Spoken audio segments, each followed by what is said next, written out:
Hello বন্ধুরা, সুপ্রভাত। কেমন আছো তোমরা সবাই? আশা করছি সবাই খুব ভালো আছো।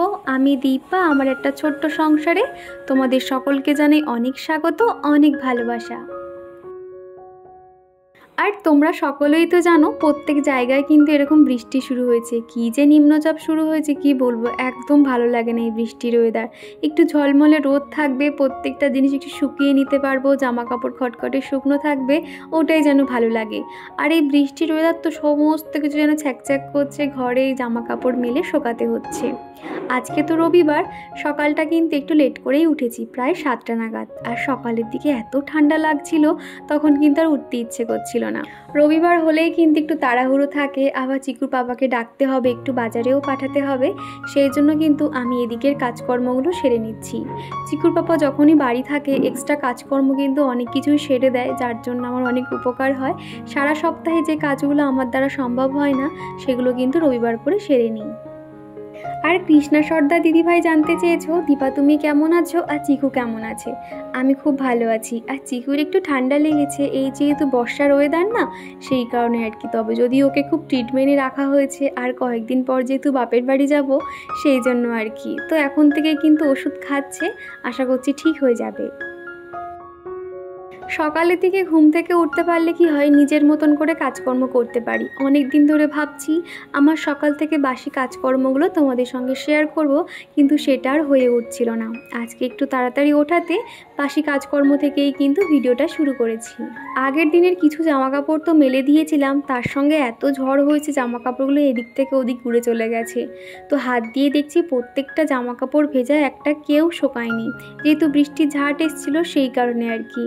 তো এই সাইডটা আমি এখন কি করব বুঝতে পারছি না, চারিদিকে শুধু জল কাদা বৃষ্টি এই সমস্ত হয়ে রয়েছে। তো জামা কাপড়গুলো ভাবলাম থাক, একটু পরে ওইগুলো ঘরে নিয়ে যাব। আপাতত মেন বারান্দাটা একটু ঝাঁট দিয়ে দিই, তারপর জল দিয়ে ধুয়ে দেব। একদম কাদা কাদা হয়ে গেছে বৃষ্টির ঝাঁটে। আর আমাদের বাড়ির সামনে রাস্তাটা দেখতে পাচ্ছ, ওই সাইডটাতে গাড়ি গিয়ে গিয়ে এমন নিচু হয়ে গেছে, পুরো ওখানে জল জমে গেছে। চিকুর পাপার বাইকটা যে কি পরিমাণে কাদা নোংরা হয়ে থাকে না, ওই সপ্তাহে একটা দিন করে আমাদের বাড়ির পাশে যে বড় একটা ঝিল রয়েছে, সেখানে ওর পাপা বাইকটা নিয়ে যায়, নিয়ে ভালো করে একদম ধুয়ে আনে। তা না হলে প্রত্যেক দিন এরকম পুরো নোংরা হয়ে থাকে। তো আর বাইকটাও দেখেছি প্রত্যেক বছর বর্ষাকাল যখন কেটে যায়, তারপরে সেটাকে সার্ভিসিং না দিলে তো তার অবস্থা একদম খারাপ হয়ে যায়। তো ভাবছি এখান থেকে বাড়িটা চেঞ্জ করি, এমন জায়গায় নেব যাতে সেখানে জল না জমে। রাস্তার পাশে নেওয়ার চেষ্টা করব, কিন্তু ওই যে রাস্তার পাশে নিলে সুবিধা, আবার একদিকে অসুবিধাও থাকে। আর এই বর্ষাকালে জোঁক পোকামাকড়ের এত উৎপাত, আমার না ভীষণ ভয় করে। সেই জন্য যখনই বাইরের দিকে আসি শুধু এদিক ওদিক দেখতে থাকি যে আমার পা বেয়ে কিছু উঠছে না তো। কেননা এরকম জোঁক কেঁচো দেখলে সত্যি কথা আমার খুব ঘেন্না লাগে, আর সাথে ভয়ও লাগে। আর এই যে বারান্দাটা দেখছো কত সুন্দর করে প্রতিদিনই ধুয়ে দিই। আর এই যে কালো কালো দাগ দেখতে পাচ্ছ, এই মেঝেটা মনে হয় যখন বানানো হয়েছিল তখন এই জায়গাগুলো না একটু নিচু মতন, যার কারণে যখনই জল দিয়ে ধুয়ে দিই এই জায়গাগুলোতে কিন্তু জল বসে যায়, তখন আর জলটা সরতে যায় না। ওই জল থেকে থেকে এরকম আর কি কালো হয়ে গেছে। তাও তো ওয়াইপার দিয়ে দেখো একদম শুকনো করে জলগুলো ফ্যানে পরিষ্কার করে দেওয়ার চেষ্টা করি। হাতে যেহেতু আর 2টো দিন বাকি রয়েছে, সেই জন্য ঘরের কাজকর্মগুলো একদম নিট অ্যান্ড ক্লিন করে রাখার চেষ্টা করছি। যেহেতু প্রায় 10-12 দিন আর কি বাড়ি থাকবো না, তারপরে যে এসে আমার কি পরিমাণ খাটাখাটুনি করতে হবে সেটা এখন থেকেই বুঝতে পারছি। কেননা যখনই বাড়িতে থাকি না, এসেই দেখি ঘরের একদম বেহাল অবস্থা হয়ে থাকে। তো সেই জন্য আর কি একটু একটু করে গুছিয়ে নিয়েছি। জামা কাপড় এখনও গোছানো হয়নি, ভাবছি আজকে রাত থেকেই ব্যাগ গোছানো শুরু করব। তো এখন চলে এসেছি ঘরে, একটু মুখ হাত পাগুলো ফেস ওয়াশ দিয়ে পরিষ্কার করে নিয়েছি, আর ব্রাশ তো করা হয়ে গেছিলো। তো এখন জামাটা চেঞ্জ করে সোজা চলে এসেছি আমার বেডরুমে। আর ওই যে কম্পিউটার টেবিলে দেখতে পাচ্ছ ছোট্ট বেড়ালটা, সে কিন্তু ওখানে ওর ভালো জায়গা হয়েছে। বাইরে তো একটু ঠান্ডা আবহাওয়া, ওর প্রচুর শীত করছিল, সেই জন্য দেখো কেমন চুপটি করে বসে রয়েছে। আর এত সুন্দর বাচ্চাদের মতন করে ঘুমায় না, দেখলে সত্যি মায়া লাগে। তো ওদিকে জানলা দরজাগুলো সমস্ত খুলে দিয়ে এলাম, আর এখন চলে এসেছি রান্নাঘরে। সকালে এসে যদি এরকম একটা নিট অ্যান্ড ক্লিন রান্নাঘর দেখতে পাই, তাহলে কিন্তু সকালে যেন একটা আলাদাই এনার্জি পাই। তো এখন গ্যাস টাসগুলো সুন্দর করে মুছে নিয়েছি, সেলফ কাউন্টারও মুছে নিয়েছি, তারপরে এখন চা বসিয়ে দিয়েছি। রবিবার হলে কিন্তু একটু বেশি করে চা বানাতে হয়, যেহেতু চিকুর পাপা প্রায় 2 থেকে 3 বার তো চা খাওয়া হয়ে যায়, সেই কারণে আর কি। তো চাটা খাওয়া হয়ে গেলে ওকে বাজারে পাঠিয়ে দেব। আর যেহেতু এই কদিন বাড়ি থাকবো না, সেই জন্য বলেছি কোনো সবজি আনতে হবে না, মোটামুটি যতটুকু ছিল সেই দিয়ে আর কি মানে খেয়ে নেওয়ার চেষ্টা করছি। কেননা যখনই বাড়ি চলে যাই তো এরকম আলু পেঁয়াজ থেকে গেলে, সবজি থেকে গেলে না, সেগুলো সমস্ত নষ্ট হয়ে যায়, সেই জন্য কোনো সবজি আনতেই বারণ করে দিয়েছি। আর এখন এই যে আমার জন্য একটু গরম জল নিয়ে নিয়েছি, একদম উষ্ণ গরম জল আর কি, এখানে জানালার পাশে দাঁড়িয়ে দাঁড়িয়ে একটু খেয়ে নিচ্ছি। এরই মধ্যে কিন্তু চিকু ওর পাপাও সবাই তো উঠে গেছে, তো চিকুর পাপাকে চাটা দিয়ে এলাম, সাথে চিকুর খাবারটাও দিয়েছি। আর আগের দিন রাতে খানিকটা চাল ধোয়া জল রেখে দিয়েছিলাম, সেগুলো এখন গাছগুলোতে অল্প করে দিয়ে দিচ্ছি। জানি এই কদিন থাকবো না, গাছগুলোতে একটুখানি যত্ন করে যাচ্ছি।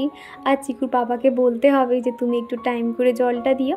আর এদিকে হ্যাঙ্গিংয়ে গাছটা লাগিয়েছি, এত সুন্দর দেখতে লাগছে না, দেখো কি সুন্দর আস্তে নিচের দিকে ঝুলে যাচ্ছে, ভালোই কিন্তু লম্বা হয়েছে। যখন থেকে দেখেছি চালের ওই জল দেওয়া শুরু করেছি, তখন থেকে গাছগুলো বেশ ভালোই গ্রো করছে। তো এই যে দেখো একটু ফ্ল্যাশ দিয়ে দেখাচ্ছি, যেহেতু বৃষ্টির ওয়েদার তো একদম বাইরে অন্ধকার, সেই কারণে। আর এদিকে চিকুর পাপা দেখো কাজলকে খেতে দিচ্ছে। চিকুর পাপা কিন্তু আমার থেকে আবার এদেরকে বেশি ভালোবাসে, ওর খুব সাহস জানো তো। দেখো হাতে করে পাস্তা খাইয়ে দিচ্ছে, খানিকটা পাস্তা ছিল তো ওকে বললাম দিয়ে দাও। আর দেখো এরা কিন্তু সমস্ত কিছুই খায়, ওই যে ঘাস বলো, সবজির খোসা ওদের কিন্তু প্রিয় খাবার না। কোথায় ক্রিম রোল, তারপরে এই সমস্ত খাবার, নিমকি, ঝুরি ভাজা, এই সমস্ত খাবার কিন্তু খেতে খুব ভালোবাসে। তো দেখো ও হাতে করে খাইয়েও দেয়, আবার একটু আদর করেও দেয়। তো সেই জন্য কাজল আগে যেখানে দুদিন পর পর আসতো, এখন কিন্তু প্রতিদিনই আসে। সকালে তাই চিকুর পাপাকে বলছিলাম এরপর যখন থাকবো না, তখন কাজলও হয়তো ভাববে যে এরা কোথায় গেল, দেখতে পাচ্ছি না কেন, তখন হয়তো কত মন খারাপ করবে। আর লালুগুলু তো সকালবেলা করে চলে আসেই, চিকুর পাপা ওদেরকে বিস্কুট দিয়ে দেয়, তো সেটা আর ক্যামেরা বন্দি করতে পারিনি। আর তারপরে এই যে ওর পাপা বাজারে গেছিলো, মাংস এনেছিল, তো সেটা ধুয়ে কেটে দিয়েছে। আর এখন আমি এই যে রান্নাটাও বসিয়ে দিচ্ছি, যদিও বেশিক্ষণ লাগবে না, খুব তাড়াতাড়ি হয়ে যাবে। আমার এক বন্ধু কমেন্ট করেছে, তুমি খুব সুন্দর গুছিয়ে সংসার করো, তোমার ভিডিও দেখতে খুব ভালো লাগে, তোমার হাজব্যান্ড খুব লাকি, আর তুমি হচ্ছে কি বডি কেয়ারের জন্য কি ক্রিম ব্যবহার করো, আর তোমার শপিং বাজেট কত তুমি জিজ্ঞাসা করেছো। তো তোমাকে জানাই অসংখ্য ধন্যবাদ, এত সুন্দর একটা কমেন্ট করেছো। আর সত্যি কথা বলতে আমার হাজব্যান্ড কতটা লাকি আমাকে পেয়ে আমি জানি না, তবে আমি ভীষণ লাকি, ও ভীষণ সাপোর্ট করে আমাকে প্রত্যেকটা বিষয়ে। ওর সাপোর্ট পেয়েছি বলে কিন্তু আমি এত দূর ইউটিউবে আসতে পেরেছি, আর তোমাদের ভালোবাসা পাচ্ছি, সমস্তটাই কিন্তু ওর সাপোর্টের জন্য। আর বডি কেয়ার বলতে গেলে আমি একটা লোশন ব্যবহার করি, সেটা হলো নিভিয়ার একটা লোশন জেল, সেটা আর কি। আর শপিং বাজেট তো এখনও শুরু হয়নি, মোটামুটি যখন শপিং বাজেট করব তখন অবশ্যই তোমাদেরকে দেখাবো। আর কয়েকটা দিন পর থেকেই কিন্তু পুজোর শপিং শুরু হয়ে যাবে। আর হাতে গোনা কয়েকটা দিন পরেই তো দুর্গাপুজো, তো ভাবছি পুজোর সময় যদি এরকম বৃষ্টি হয় তাহলে সমস্ত কিছু একদম ম্যাচাকার হয়ে যাবে। ওই বর্ষাকালে ছাতা নিয়ে ঠাকুর দেখতে একদম ভালো লাগে না। আগের বছর তো ওইভাবে ঠাকুর দেখতে হয়েছিল, একটা গাড়ি বুক করে নিয়ে, ওইভাবে কিন্তু ঠাকুর দেখার কোনো মজাই নেই, তাই না বলো? আর এদিকে কিন্তু আমার দই চিকেন প্রায় হয়ে এসছে, তো মশলাটা কষানো হয়ে গেলে ম্যারিনেট করা চিকেনটা দিয়ে দিচ্ছি। আর এরপরেই কিন্তু আমার ফোনে স্টোরেজ ফুল দেখাচ্ছিল, সেই জন্য তারপর আমি আর ভিডিও কন্টিনিউ করতে পারিনি। তারপরেই তো দুপুরবেলায় এর মধ্যে কিন্তু চিকুকেও খাইয়ে দিয়েছি, এবার আমার আর চিকুর পাপার জন্য ভাত বেড়ে নিচ্ছি। আর এই যে সাথে একটু স্যালাডও নিয়ে নিয়েছি। তো এই ছিল দুপুরের খাওয়া দাওয়া, একদম প্লেন সাদামাটা খাওয়া দাওয়া। এরকম খাবার কিন্তু চিকুর পাপার আবার খুব পছন্দ, এরকম চিকেন ভাত কিংবা মাছ ভাত হোক, এটাতেই ও সন্তুষ্ট, আর কিছুই লাগবে না। এই রবিবার হলেই কিন্তু বিকেলবেলা হলে একটু মনে হয় পার্কের দিকে যাই বা কোথাও থেকে ঘুরে আসি বাইকে করে, ইচ্ছে হয়, কিন্তু এই যা ওয়েদার সেটা আজকে আর একদমই ইচ্ছে করছিল না। চিকুর পাপা বলছিল তাড়াতাড়ি খাওয়া দাওয়া করে নাও, বিকেলবেলা তাহলে নিয়ে একটু বার হব। মানে আমাদের বাড়ির সামনেই একটা মার্কেট, জায়গাটার নাম হলো চাপাতলা, তো আমাকে বলছিল চাপাতলায় নিয়ে যাব, রেডি হয়ে নাও। তো আমি বললাম যে একদম আমার যাওয়ার এনার্জি নেই, এই বৃষ্টি পড়ছে সারাক্ষণ টিপ টিপ করে, একটা সেকেন্ডের জন্য না বৃষ্টি বন্ধ হচ্ছে না। আর এই ছোটো বাচ্চাকে নিয়ে না আর ইচ্ছে করলো না, তো বলেছি রাতের দিকে তুমি কিছু একটা খাবার বা ওই টিফিন একটা এনে দিও, তাতেই হয়ে যাবে। আর এখন এই তো খাওয়া দাওয়ার পরে আর কি বাসনগুলো মেজে নিচ্ছি, তারপর একটুখানি রেস্ট নেব।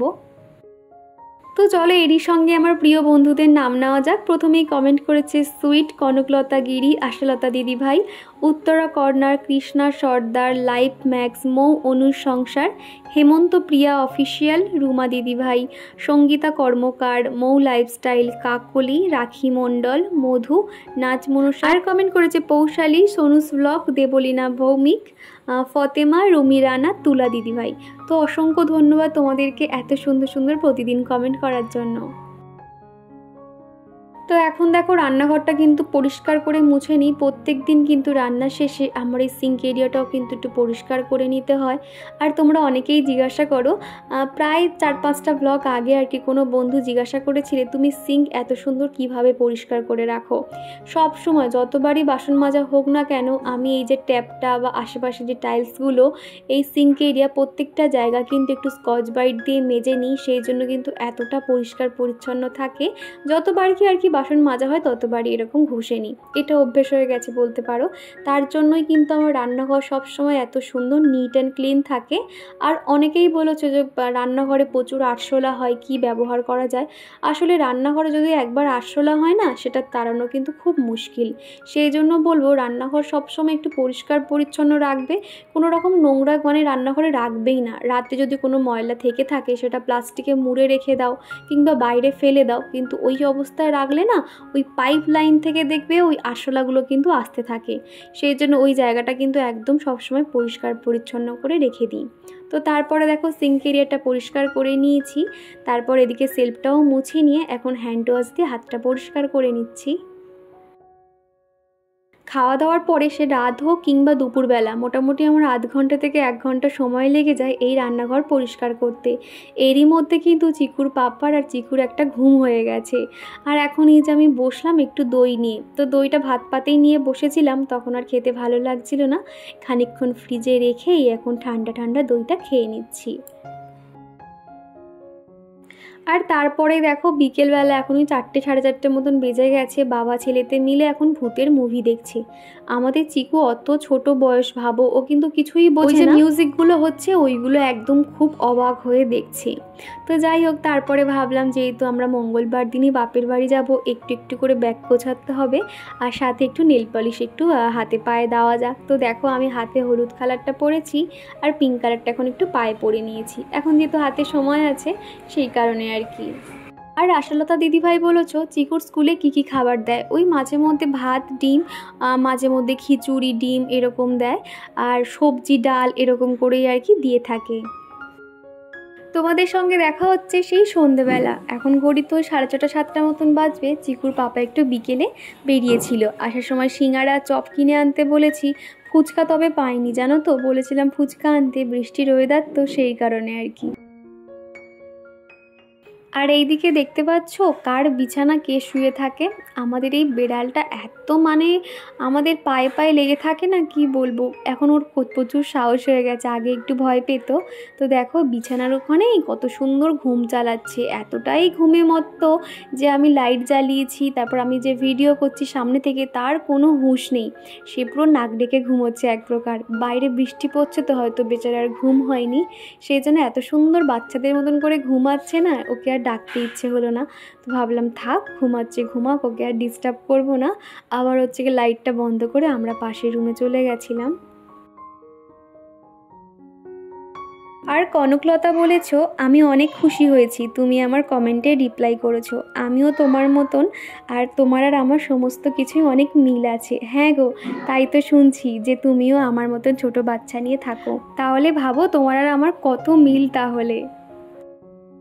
আজকের এই বৃষ্টির ওয়েদার চিকুর পাপা বলল কয়েকটা রুটি বানিয়ে দাও আমার জন্য। তো ভালো, একদিকে রুটিও হচ্ছে আর আমার আর চিকুর জন্য একদিকে ভাতও বসিয়ে দিয়েছি। বৃষ্টির ওয়েদারে না দেখবে একটু রুটি খেতে কিন্তু বেশ ভালো লাগে। তো আমি একটু রুটি আর একটু ভাত মিশিয়ে আর কি খেয়েছিলাম। কিন্তু আটা মাখাটা এত ভালো হয়েছিল, প্রত্যেকটা রুটিই কিন্তু পুরো ফুলকো ফুলকো রুটি হয়েছিল। আমার এক বন্ধু কমেন্ট করেছে তোমার ভিডিও দেখলে অনেক কিছু শেখা যায়, তোমার কথাগুলো খুব সুন্দর, মনে হয় তোমার বাড়িতে গিয়ে তোমার সঙ্গে দেখা করে আসি। সত্যি কথা বলতে আমারও খুব ইচ্ছে করে তোমাদের সঙ্গে দেখা করার। তোমরা তো আমাকে দেখতে পাও কিন্তু আমি তো তোমাদেরকে দেখতে পাই না। তবে যদি কখনো সময় হলে নিশ্চয়ই একদিন তোমাদের সবার সঙ্গে দেখা করব, কথা বলবো, অনেক গল্প হবে।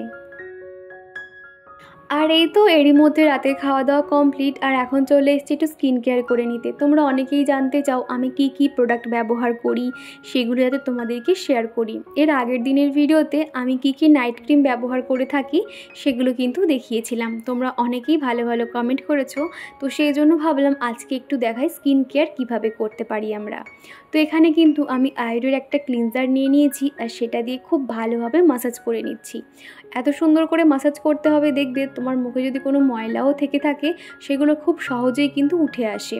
তো তার সঙ্গেই কিন্তু আমি এখানে নিয়ে নিচ্ছি লোটাসের একটা স্ক্রাব। তো ক্লিনজারটা দিয়ে মুখের মধ্যে একদম মাসাজ করে নিতে হবে। আমি কিন্তু জল দিয়ে আর ধুলাম না, ক্লিনজারের উপরেই কিন্তু স্ক্রাবারটা দিয়ে আর একটু জল নিয়ে ভালো করে মাসাজ করে নেব। স্কিনটা এত সুন্দর সফট হয়ে যায়, একটু পরেই কিন্তু তোমরা রেজাল্ট বুঝতে পারবে। তো দেখো খুব ভালোভাবে মাসাজ করে নিয়েছি। তোমরা চাইলে ওই আয়ুরের ক্লিনজার কিন্তু যে কোনো দোকানে পেয়ে যাবে, ওই 60-70 টাকা নেবে হয়তো। ভীষণ ভালো একটা প্রোডাক্ট। আমি অনেক ছোট থেকে, মোটামুটি আমি বিয়ের অনেক আগে থেকে আমি এগুলোকে ব্যবহার করতাম। আগে কিন্তু স্কিন কেয়ার করতে সত্যি ভালো লাগতো না, সারাদিন সংসারে কাজকর্ম করে রাতে আর এনার্জি পেতাম না। আর যখন থেকে দুর্গাপুজোর একটা আমেজ শুরু হয়েছে তখন থেকে যেন একটা আলাদাই একটা আনন্দ কাজ করে যে না স্কিন কেয়ার করতে হবে। তারপর থেকে প্রতিদিনই এখন এইভাবে স্কিন কেয়ার করছি। প্রতিদিন রাতে কিন্তু ডাবল ক্লিনজিং করতে হবে। ডাবল ক্লিনজিংয়ের জন্য কি হবে, তোমার স্কিনটা কিন্তু ভিতর থেকে গ্লো করবে। তো দেখো আমি কিন্তু ক্লিনজার দিয়ে ভালো করে ক্লিন করে নিয়েছি, তারপর স্ক্রাবার দিয়ে পরিষ্কার করে নিয়ে আমি আবার কিন্তু এখানে ওশিয়া হার্বালের ফেস ওয়াশটা দিয়ে দিলাম। এটাই বলে ডাবল ক্লিনজিং। তোমার স্কিনটা কিন্তু ভীষণ পরিমাণে সফট হয়ে যাবে। তো দেখো আমি খুব ভালো করে কিন্তু ক্লকওয়াইজ মাসাজ করে নিচ্ছি। আর তারপরেই কিন্তু আমি স্ক্যাল্পে সামান্য অনিয়ন অয়েল মাসাজ করে কিন্তু আমি শুয়ে পড়বো। আজকে আর হেয়ার কেয়ারটা দেখালাম না, পরের কোনো একটা ভিডিওতে অবশ্যই দেখিয়ে দেবো। এই কদিন কিন্তু একটু চুলে না তেল দিতে হবে, যেহেতু দুর্গা পুজোর ওই কটা দিন তো তেল মাথায় তো ছোঁয়ানোই হয় না, সেই জন্য এখন থেকে কিন্তু একটু তেল দেওয়ার চেষ্টা করছি। তো সেই জন্য দেখো একটু তেল তেল চুলটা হয়েও রয়েছে, রাতে আর একটু তেল দিয়ে কালকে একেবারে শ্যাম্পু করে নেব। আর দেখো তোমরা স্কিনটা কত পরিমাণে গ্লো করছে। ফার্স্টেই তো দেখেছিলে কেমন একটা মানে ডার্ক মতো লাগছিল, আর এখন দেখো কত সুন্দর ফ্রেশ হয়ে গেছে। তো এখন আমি ব্যবহার করছি কেয়া সিটির fair and bright night cream. ভীষণ ভালো একটা ক্রিম, এত সফট না, তুমি যখন স্কিনে দেবে মানে স্কিনটাও একদম সফটনেস হয়ে যায়। আর সকালে উঠলে না মুখটা এত ফ্রেশ লাগে, তুমি নিজেই উপলব্ধি করতে পারবে তোমার স্কিনটা ভীষণ গ্লো করছে। আমি মুখে যাই ক্রিম দিই না কেন, মুখের সঙ্গে কিন্তু গলা, পিঠ, বুক এগুলো কিন্তু দিতে হবে। তা না হলে কিন্তু মুখটা দেখা যাবে গ্লো করছে, ঘাড় পিঠগুলো দেখা যাবে কালো হয়ে রয়েছে। সেই জন্য এই দুটো জায়গা কিন্তু একদম বাদ দিলে চলবে না। সাথে সাথে কিন্তু ঘাড়, গলা এগুলোতেও কিন্তু হালকা করে ক্রিম লাগিয়ে মাসাজ করে নিতে হবে। তো দেখো কত সুন্দর মুখটা এখন থেকেই গ্লো করছে, তোমরা দেখতেই পাচ্ছ। আর রাত্রিবেলা সেই জন্য টিপ টিপ কিছু পরলাম না, আমার টিপ পরতে ভীষণই ভালো লাগে, টিপ সিঁদুর। তো এখন দেখো কেমন খালি খালি লাগছে, নিজেরই যেন ভালো লাগে না। তোমরা অনেকেই বলো আমি অনেক চওড়া করে সিঁদুর পরি, আসলে আমার ভালো লাগে। আর এরই মধ্যে কিন্তু চিকুর পাপাও ঘুমিয়ে পড়েছে। চিকু এখন একা খেলা নিয়ে খেলছে, তো এখন তাড়াতাড়ি যেতে হবে ওর কাছে। আর তোমরা যারা এতক্ষণ পর্যন্ত আমার সাথে রয়েছিলে তোমাদেরকে জানাতে চাই অসংখ্য ধন্যবাদ। এই যে বন্ধুরা স্কিন কেয়ার কমপ্লিট হয়ে গেছে, ঘড়িতে এখন বেজে গেছে রাত 10:30 মতন। তো চলো আজকের ভিডিওটা এখানেই শেষ করছি। ভিডিওটা কেমন লাগলো অবশ্যই কমেন্ট করে জানিও। ভিডিওটা ভালো লাগলে একটা লাইক করে দিও। তো চলো আবারও দেখা হচ্ছে, টাটা।